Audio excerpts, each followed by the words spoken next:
Tips with Tony. Tips with Tony. All about nutrition from your favorite dietitian.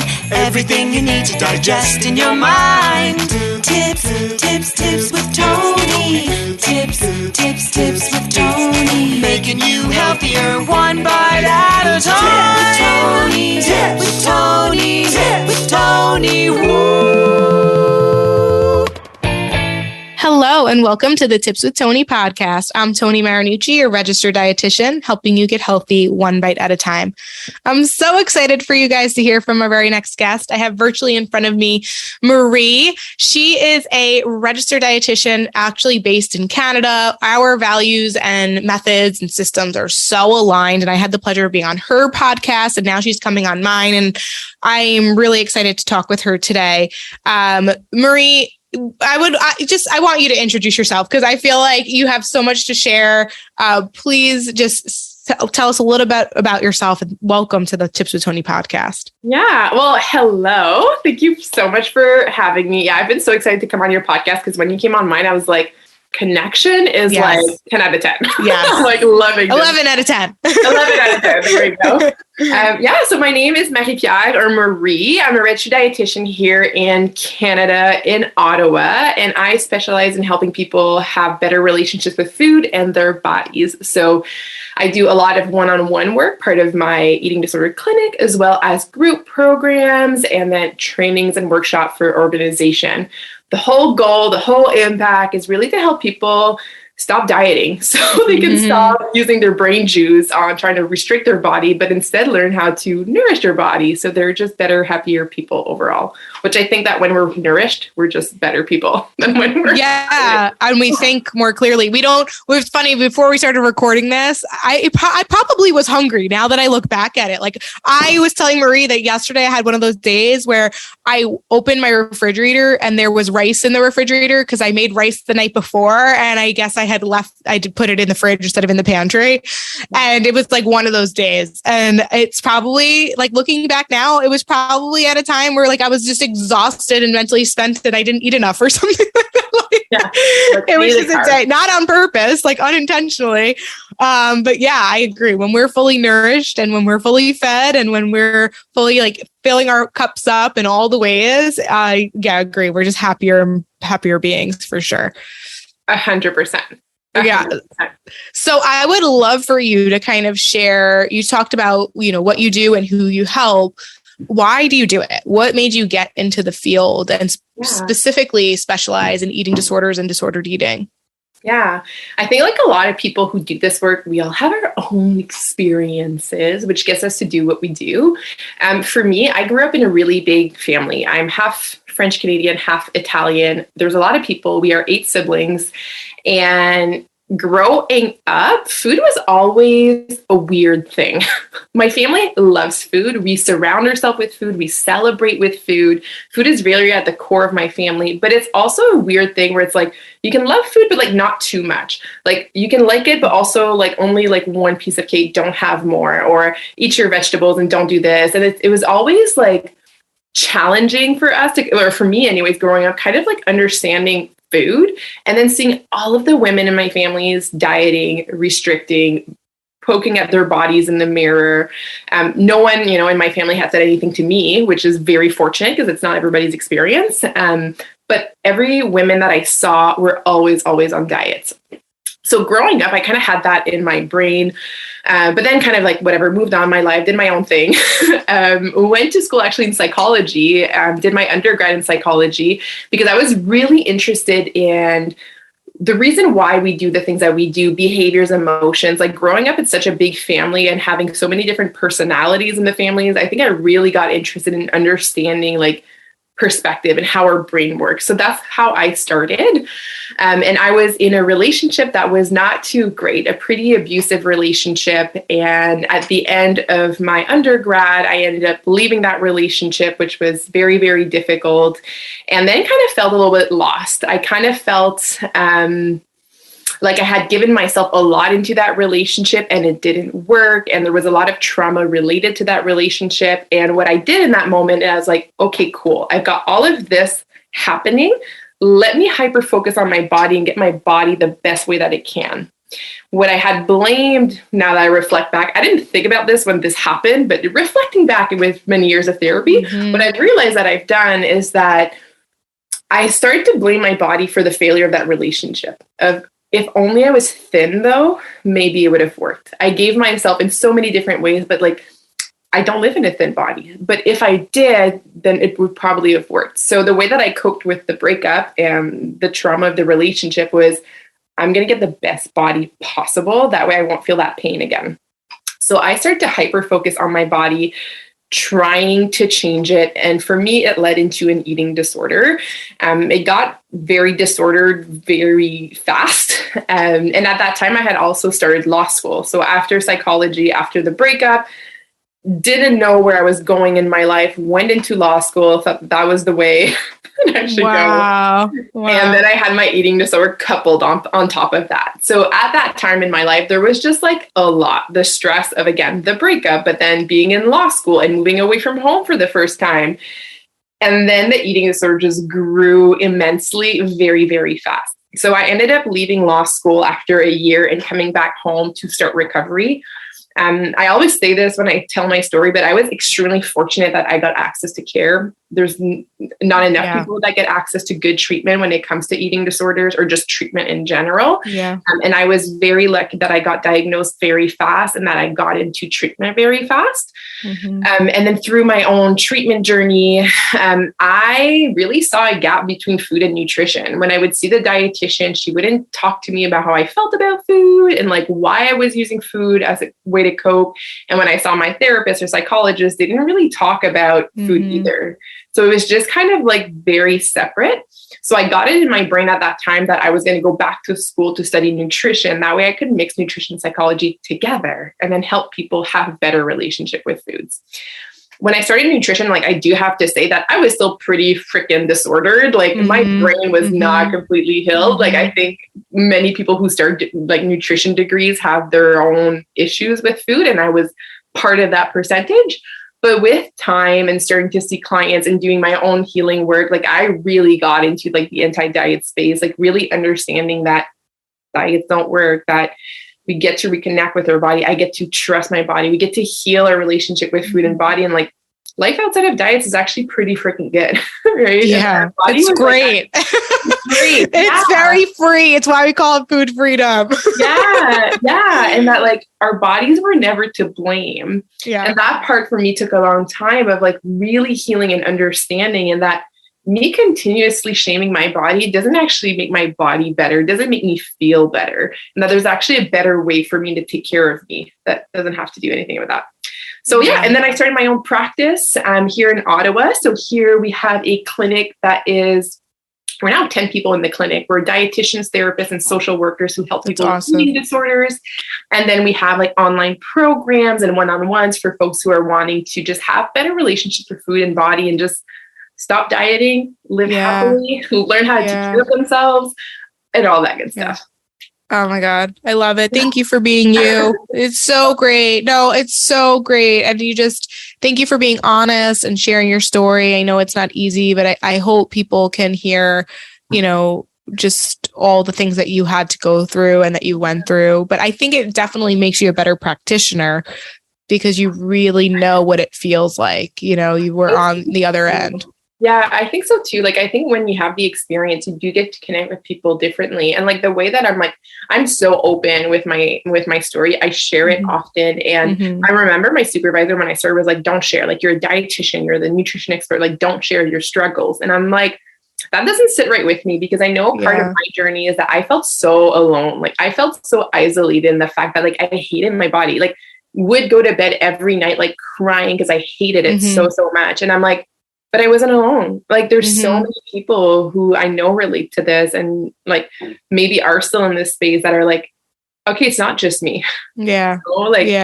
And I think just sharing those stories and just being open to the fact that like those things are hard. And we were all conditioned from a very young age to believe that thinness is the end all be all. So it makes sense. But then there's also the other side where we actually do get to heal too. Yeah, for sure. So I would love to kind of get into that, because I think where a lot of people struggle is whether they're stuck in an eating disorder or disordered eating, the idea that they could achieve food freedom, it just seems like not even possible for them, right? They don't even believe it to be true. So you had mentioned like we can learn to trust our body and listen to our body and know that it's there for us and all that. But there's definitely a big gap, right? Because especially if someone's like dieted most of their life or ignored their hunger cue or completely emotionally just detached mind and body, it's very hard to learn to do that, or to, they don't know what hunger is or whatever that is. So how do you help your clients start to develop that trust in their body and themselves, that they know that they're making choices that are aligned with the newer version of them? Yeah, I love that question so much, because I was that person. Like, I remember when like I heard people say like, I just like listen to my hunger and I eat, and then I stop when I'm full, and I'm like, I want to slap you. Like, I cannot relate. I cannot relate to what you're saying. Like, well, no, literally, when I was like deep into whatever the hell I was in, I don't even know what you want to label it as, I was always hungry. Yeah. Like I didn't know what that meant. I'm like, I don't know. I only, to me, fullness was only when I ate so much where it was like obvious that like I overdid it. But there was literally, it was either that or I'm hungry. Yeah. There was no, like when we teach the hunger scale, like 1 to 10, there was none of that. It was either like, I felt like I was always at like a 4, like I could eat, or I was at a 10. Yeah. That's it. Yeah. Yeah. And I think for a lot of us who've been dieters and like have such a big disconnection with our body, like we have that experience of like, when people say that, you're like rolling your eyes to the back of your head of like, okay, that's cool for you, but like, I can't do that. And I definitely was one of those people. Like, I never thought I would sit here behind like talking to you on this podcast being like, I have food freedom. Like, that was not my story. Like, I didn't think this was going to be me. So I just wanted to like, it is possible, but also like that fear and like that, even like the not knowing how to, like, is very normal. Right? We can't expect to know when you've been taught from such a young age that like you just can't trust yourself, that you need to follow things. And you probably even have lived experience of like, when I allow myself, like quote unquote, I do binge. Like when I allow myself, I do, right? And like some of us like have those responses, and the issue is not the binge, it's the restriction. But we learn and we teach ourselves of like, see, told you that you can't trust yourself, like you're not worthy of trust. So just want to normalize.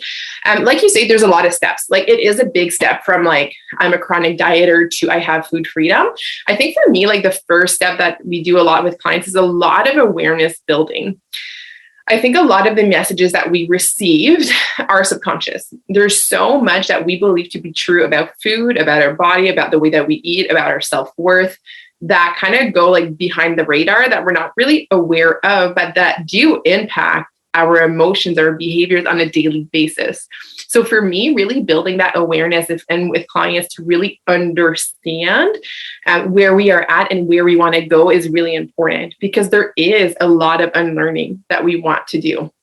What's really freaking cool with our brain is that we do have that capacity to change, though. A lot of those beliefs you weren't born with, right? Like we're born not believing any of this. We're born just happy babies doing our thing.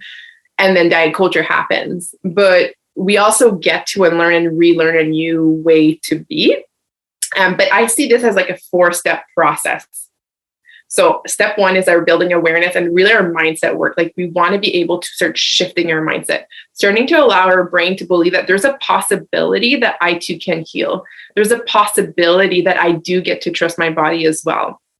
And unlearning and reframing a lot of the very harmful messages that we've learned. Once we do a lot of that work, we get to the piece with food.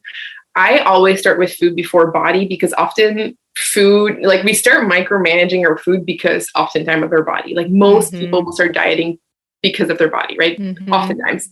So with food, what we want to do is, one, demystify a lot of the myths. But I really believe in this piece of when we walk away from diet culture and like allowing all foods to fit and giving yourself permission to eat, I believe in all of that. And I think all of those pieces are helpful and needed, but it's not the end all be all. Like me telling you like, hey, you have permission to eat everything does not help you heal your relationship with food, in my perspective, because 100%. Right. And I think like that's oftentimes like the tips that people will give, like, oh, well, like all foods fit. And you're like, cool, cool, cool. But that's not how it feels. And like, when I do allow it to fit, it doesn't feel good. Like, I don't feel connected to the experience of eating. Like, it feels actually super out of control. Yeah. So for me, like, we really work on this piece of like building a really strong nutrition foundation to make sure that like, okay, my body can feel safe. For years, if you are a chronic dieter, like dieting is traumatic to your body. When you chronically underfeed yourself, it's extremely stressful for your body. Like if you think about like the role, like your body's role 100% is to survive. Like that's what your body wants. And for years you have threatened that for your body. And not because like we're bad people, but because we live in diet culture and that's what we were told to do. So we want to understand that from that perspective, because building safeness within our body, where our body can be like, oh, you got me now. Like, you got me and I'm going to be fed so I can do my thing and actually thrive now, because I don't have to keep protecting. Like, I don't have to be scared that I'm not going to get my next meal, or that you're going to give me half a meal because whatever, you decide that today I don't deserve the full portion. So really building that safeness with their body is important. And like this for me will come before any type of trust with your body, right? As long as your body doesn't feel safe, it's going to be very hard for you to feel trust. Because your body may react, right? Like if you underfeed yourself, you may binge. And we're pissed off at the binge because we're like, this sucks. Like, I don't want to binge, but like the binge is a reaction. Like, this is your body protecting you because you're not feeding yourself. So like really working through this piece of like, can I feed myself first? Can I build a foundation where my body can feel safe? Super, super important. And then we can work through like the making food piece with food and letting all foods fit and challenging trigger foods and like normalizing all foods. So like there's no more moral value, like all of those things will come. But first we need to build that safeness. Yeah, definitely. Yeah. And do you ever have clients who maybe, because I also feel like this part I'm about to say isn't really spoken about enough, where like we have like chronic dieters and people who are under eating, which then leads to the overeating. But what about, do you have clients who they eat breakfast, lunch, dinner, snacks, but then they still struggle with binging, or they still struggle with obsessive exercise or purging or whatever it is, you know, or maybe no purging, no excessive exercise, just they do eat. Well, they do what you're saying. They don't undereat during the day, but they're still binging, you know, multiple times a week or weekly or whatever it is. 100%. Like that happens a lot. Like it's not always restriction. Restriction is often there in some capacity, but not always. Like there's some people that will eat adequate amount of food for their bodies and still have that response. And I really see like binge eating happens for multiple reasons, right? It's not just the response to food. It can be and often is, but there's also like psychological restriction. That's a huge piece that we don't often talk about. Like we also often think of restriction as like, I didn't allow myself to eat, but it can also be like all of the food rules that we hold, all of the shame that we hold, like believing like, I shouldn't do this. I shouldn't do this. I shouldn't do this. And then we're like, well, fuck it, I'm doing it. Sorry, am I allowed to swear? Yeah, you're good. Okay. You're good. This is okay. Yeah, and like that part is important too. Like, are we psychologically restricting? Do we still have so many food rules that are like behind the scenes? And then there's the emotional part. Like a binge can very much meet one of your needs. Yeah. And it's not like always fun to think about it that way, right? Because like, and I've had clients who tell me like, oh, well, I wish I was a smoker instead, or I wish I would have turned to alcohol instead, or I wish there was another coping mechanism, because food feels hard when that's our coping skill. But remembering that it can be, and it can be extremely protective for us. And the image I often have in my head is like, if for you, a binge eating is meeting a need, right? Like if I'm feeling distressed, I'm feeling emotional, and sometimes it's not even like a very high emotion. It can just be like, I need comfort or boredom. Like there's so many different things where the binge can meet an emotional need. But if that's what you're doing, like we want to be able to allow so much self-compassion to come in, because what often will happen is that I have an emotional need, I binge, and then I'm going to like layer up like a thick layer of shame on top. And now the emotion is like expended, and now we feel even worse. So we want to be definitely allowing ourselves to be like, okay, this is a coping mechanism that I've learned, and we get to learn new ways to cope, right? And understanding that like it was probably very protective for you. Like you found that way to support yourself. But yeah, it does definitely happen that like sometimes we don't restrict and we can still binge. So that was like number 1 was shifting. Number 2 is food. And then 3 and 4 for our steps are 3 is body. Like I really, really believe that like if you really want to have food freedom for life, you need to work on body image. If you don't, it's a matter of time before you start another diet. Like if we just work on the behavior of eating and we don't do the work on body, it's not going to last, especially in the culture that we're in. So body image work for me is essential with a lot of my clients, where we're able to really walk through a space where we can find body acceptance and learn to trust our body and learn to take care of our body and like what the relationship we have to our body and to weight, like being able to really like make peace with all of it. So we're able to feel better in our body. And then the last piece for me is just like the ongoing process. Like once we've done this healing work, like it's not like a stamp that you get like, hey, good job. Like got your healing journey done. Now you're good to go. Like, I think for me, the way I see it is like, it's an ongoing practice afterwards. Like once we heal our relationship with food and our body, like some of us may have like health goals, or we may want to like do things and like, we want to be healthy and we want to be like happy people. So how do we kind of continue on not dieting, but still taking care of ourselves outside of diet culture? Right. Now, speaking on body image and like getting to that place of healing, do you think it's ever appropriate for someone with a history of an eating disorder or disordered eating, once they feel like they've made peace with food in their body, to attempt to change the way their body looks? I think it's going to be extremely hard to not be triggered by it. From my experience, I really help clients try to start focusing on experiences goals instead of weight goals. Yeah. Someone who's had an eating disorder, even disordered eating, again, remembering that dieting is a trauma to the body. As soon as you're going to do something that's going to be similar to that, it can very much happen that we're just going to trigger back to old patterns. Right. And for many people, like that's what we see, especially folks who've had eating disorders, like weight loss post recovery is not something that is recommended because it is really hard. It is really hard, very, very triggering. And I feel like part of like the body image that we have to grieve some of those things, right? Like if we believe that the weight loss is the end all be all, and now we're telling you like, hey, it's going to be really hard for you to focus on this piece moving forward because of your history. Like, think for like, I know for me, I had to like grieve this part of like, okay, like this may not be part of my journey. Like now I'm super pumped that it's not, but in that moment, you're like, it's really, really, really difficult to kind of accept. But then we get to look at other things, right? Like I think oftentimes when we have weight loss goals or wanting to change our body, we attach either a feeling to it or an experience to it. Like I want to lose weight for this or for that. I want to feel happy and confident. So we can start really looking and shifting the way that even we view our life. Like I want to live for experiences. Like, how do I want to experience my life? Like, I want to be able to hike this mountain with my husband and get to the top and see a sunset, and it's going to feel so good. In the past, my goal might have been like, I need to lose weight to be able to do this.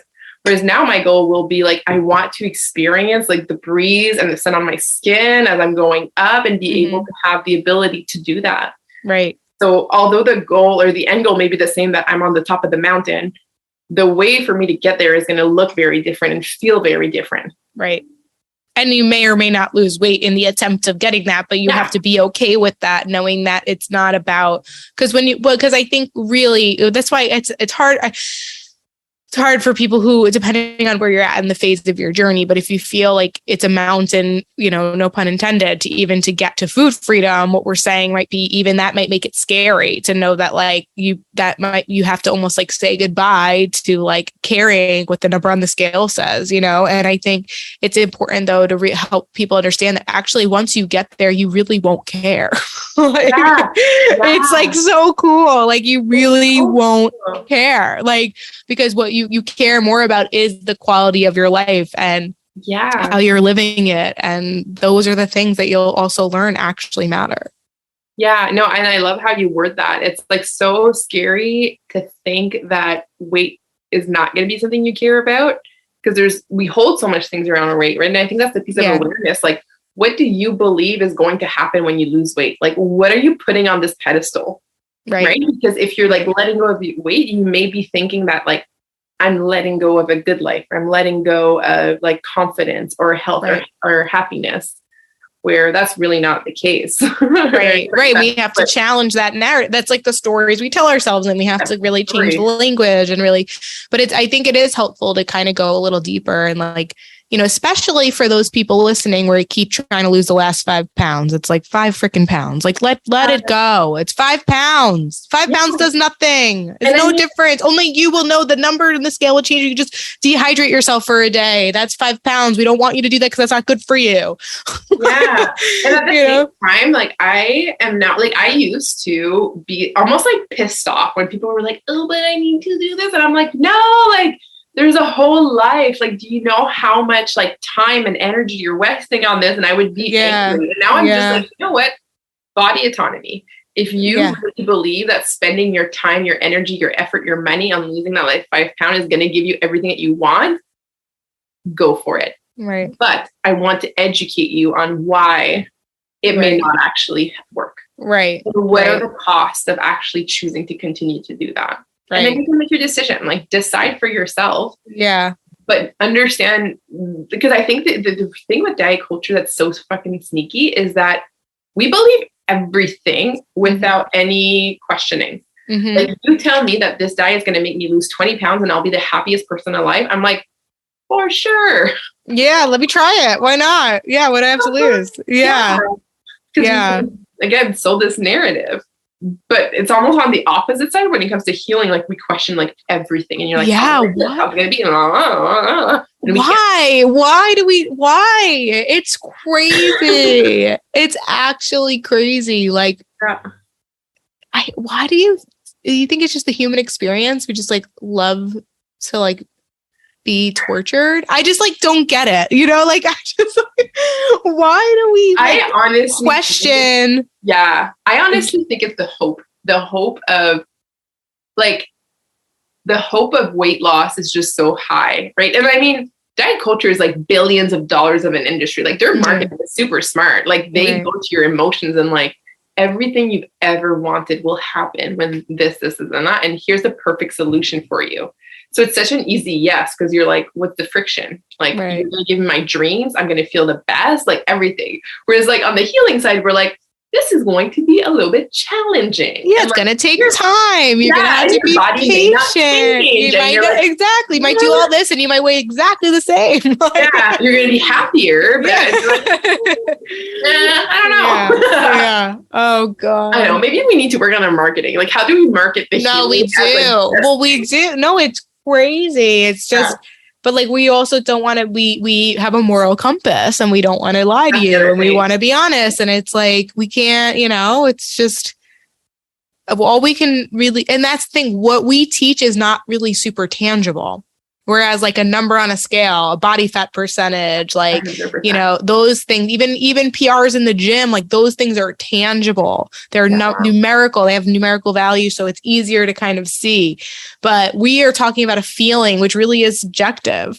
Yeah. You know, like you get to choose actually. And I just want to kind of highlight your language the whole time. I hope people caught on that you kept saying like you get to, and that's how we get, right? Can we speak on a little bit about like, you know, becoming more compassionate and like improving body image and all the things. I feel like the language you've been throwing out in this podcast is probably really helpful and probably tips you give to clients to help move the needle for them.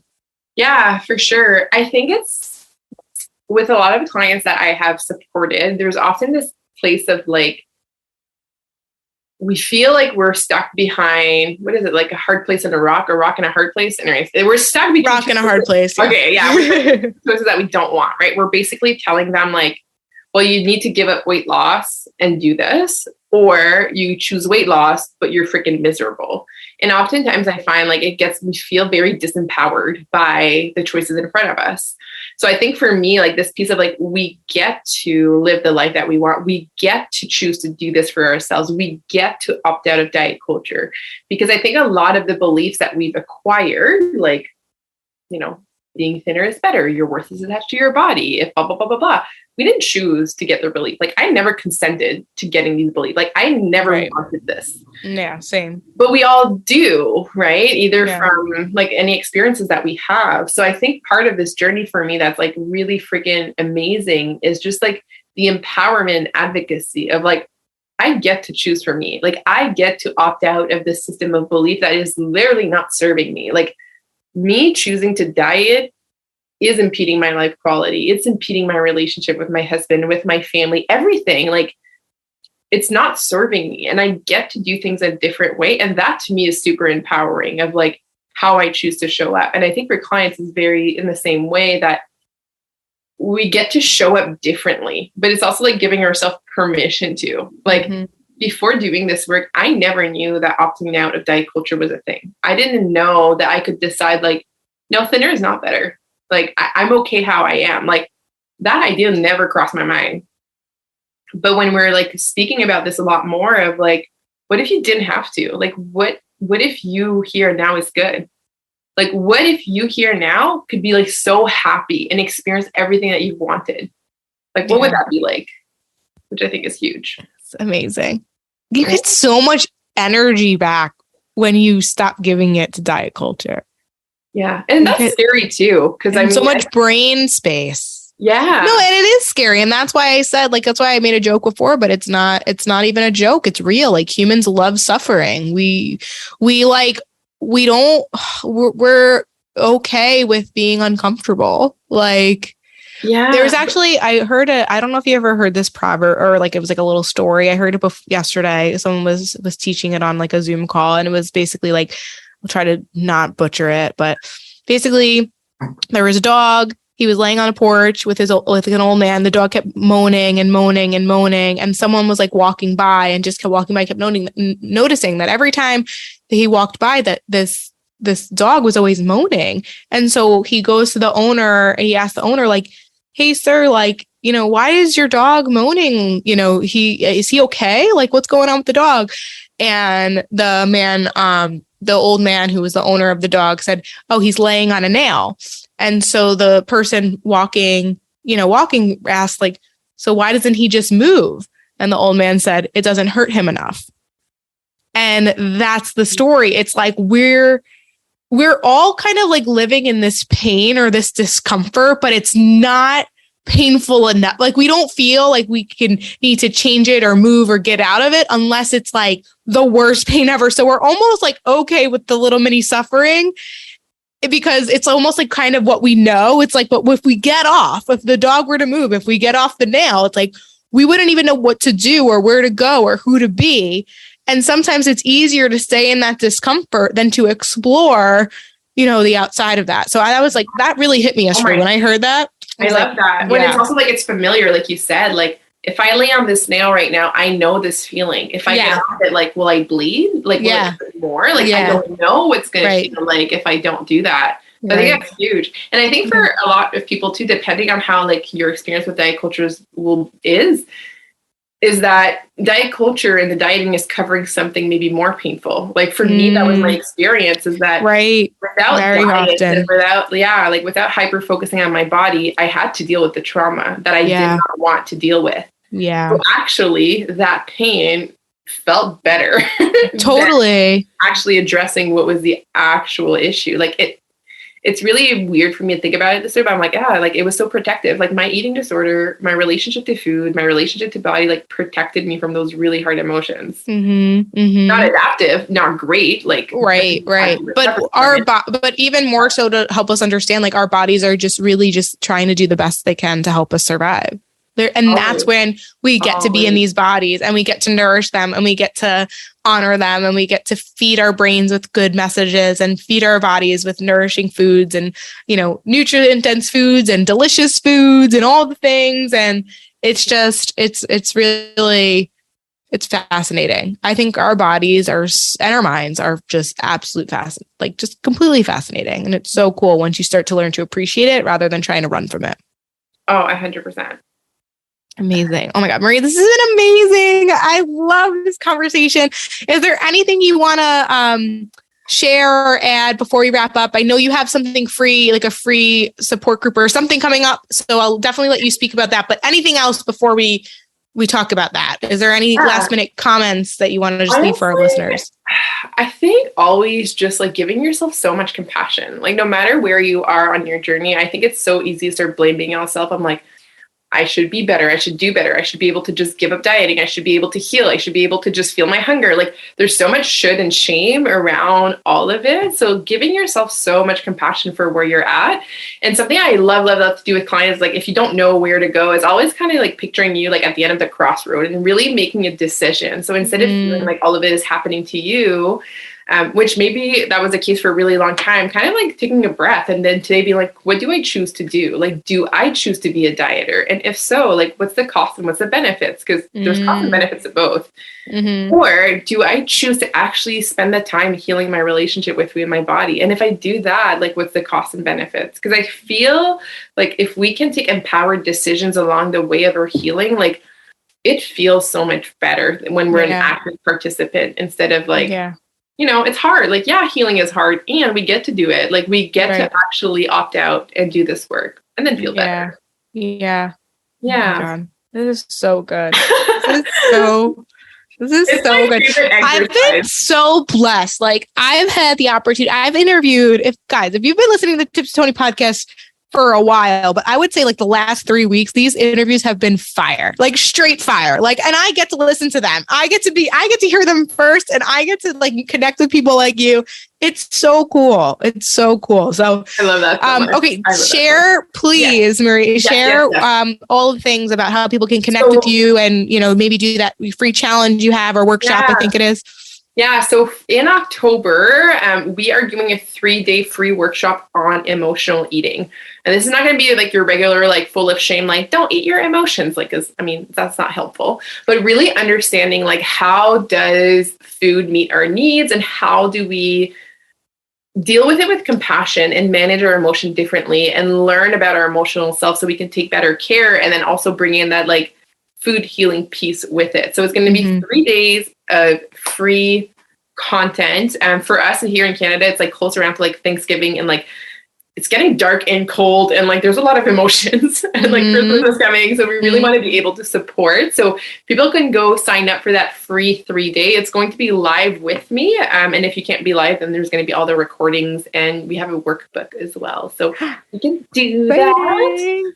So will you have a link I can add to the show notes or should they just be like following you and then be on the lookout for when you announce it? Yeah, you can do both. Like I do have a link that I can give. It's like thebalancepractice.com/workshop. Okay. You can also follow me on Instagram. It's where I spend most of my time, like at The Balanced Dietitian. And I have a podcast that Tony was on and it was so good. And we just talk about food, body, mindset, all of the things all of the time. I love it. I love it. Guys, make sure you give Marie a follow on Instagram. Make sure you sign up for that workshop. It's definitely going to be valuable, especially if you found value out of this podcast. I can't even imagine what our workshops are like.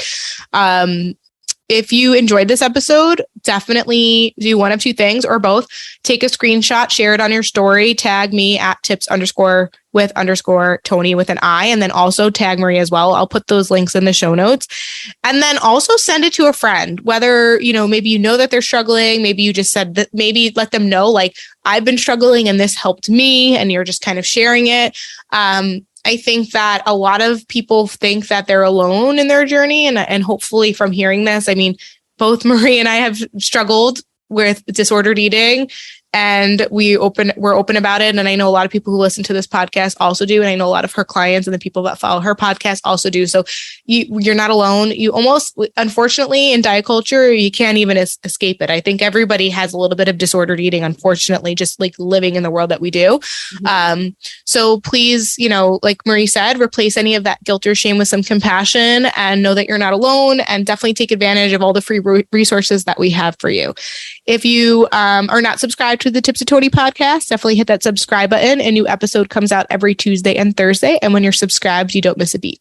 All right, that's it from us today. Thank you so much for listening. As always, I'm Tony Marinucci, your registered dietitian, helping you get healthy one bite at a time.